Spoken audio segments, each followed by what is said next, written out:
Yo, what is going on, guys? It's your main man Jump Shots here, bringing you a brand new video here on the MuniCod channel. And today I'm going to be bringing you guys the second installation to my Jump on Topic series.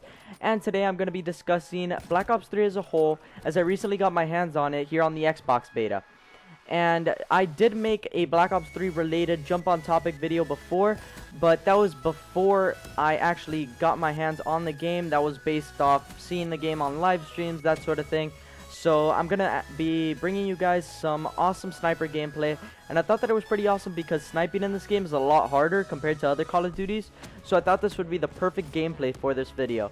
So I hope you guys enjoy, and let's jump right into this video.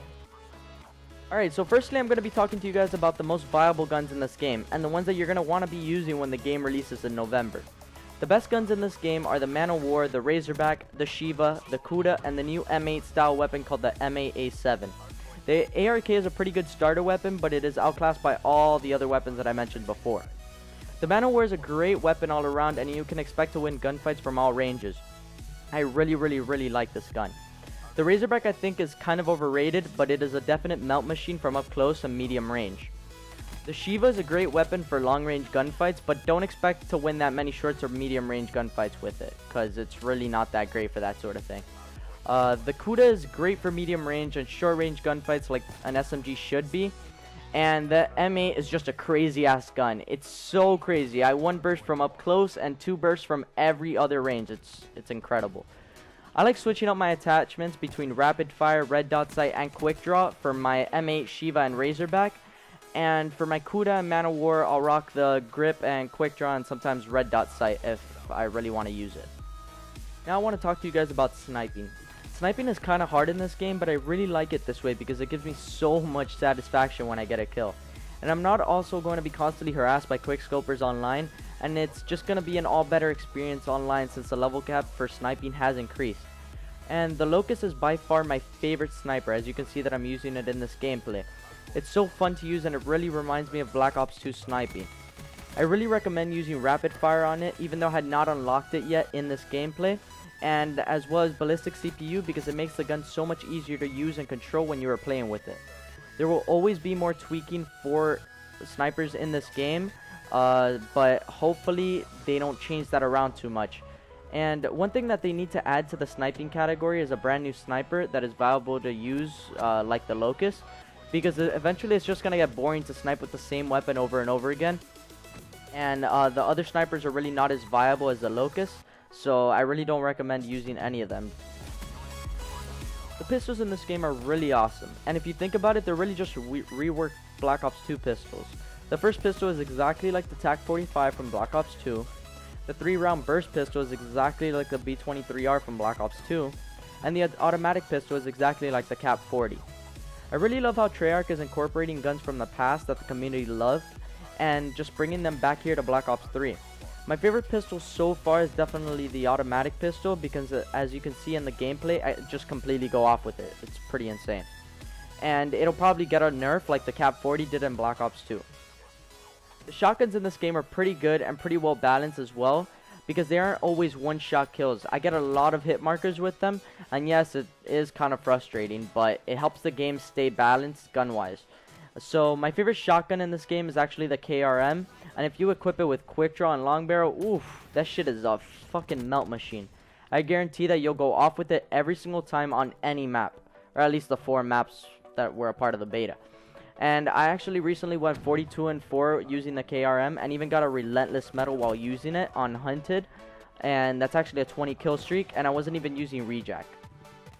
You do have to play a little more slow pace with the shotguns to catch enemies sprinting, but it's worth it because it's so satisfying to get a good gameplay with a shotgun on this game. Now let's talk about perks. Explosives do less damage to you if you have Flak Jacket equipped, and I think it's really viable for control-based game modes like Hardpoint and Domination, where like people are throwing a bunch of nades inside the hills, and you really don't want to get killed in those situations because you're trying to get points for your team. So running Flak Jacket will definitely help you and your team a lot in these game modes. Blind Eye helps you be undetectable by score streaks and tracking systems, and I don't use it as much because I usually don't let the other team get high streaks because I'm just too good at this game. Ghost helps you be undetected by enemy UAVs while moving, planning or defusing bombs, or even while controlling score streaks. And I use this a lot because UAVs are up in the air for almost the whole game, so this basically makes me invisible on the radar. Blast Suppressor removes all minimap indicators for when you're using your thruster pack, and I really don't think it's that necessary because I really don't notice the thruster movement on the minimap, so I really don't think it's necessary in this game at all. Afterburner helps for recharging your thruster pack faster, and this helps a lot if you're a constant wall runner on certain maps. And Overclock helps towards earning specialist weapons or specialist abilities faster, and this helps you get overpowered specialists quick like Rejack and Glitch, so it's definitely going to be viable in this game. Now I'm going to be talking about the tier 2 perks in this game. Hardwired basically makes you immune to counter UAVs, power cores, EMPs, and you will no longer trigger proximity based explosives like the proximity mine or tacticals, and this is great for control based game modes as well. Scavenger helps you replenish ammo and equipment from enemies killed by non-explosive weapons, and this is very useful if you're on a high streak and don't want to rely off weapons on the ground to get to that high streak. Fast Hands helps you swap weapons faster and aim faster while sprinting, and it helps you reset the fuse when throwing back frag grenades. I use this as my only secondary perk because I think it is the best perk in this category. Tracker allows you to see digital imprint of enemy footsteps and lasts 4 to 5 seconds. I don't use this too much because I don't like to stare at the ground to see where the enemies are heading, and enemies will easily catch me off guard. Anti-up helps you start with more score streak points, and this is great because you could kill less people to achieve a higher score streak. And finally, Cold-Blooded reduces your imprints on the ground against Tracker and Sixth Sense, and it makes you immune to thermal sights and ground AI streaks, and this will definitely be viable for many pub matches. I'm gonna make the tier 3 perk discussion short and sweet. Gung Ho and Tactical Mask are definitely the way to go. They're so damn powerful in this game. Gung Ho lets you shoot while sliding and lets you throw grenades and tacticals while running. Tactical Mask is a crutch perk in this game because stuns, flashes, and shock charges are very overpowered in my opinion.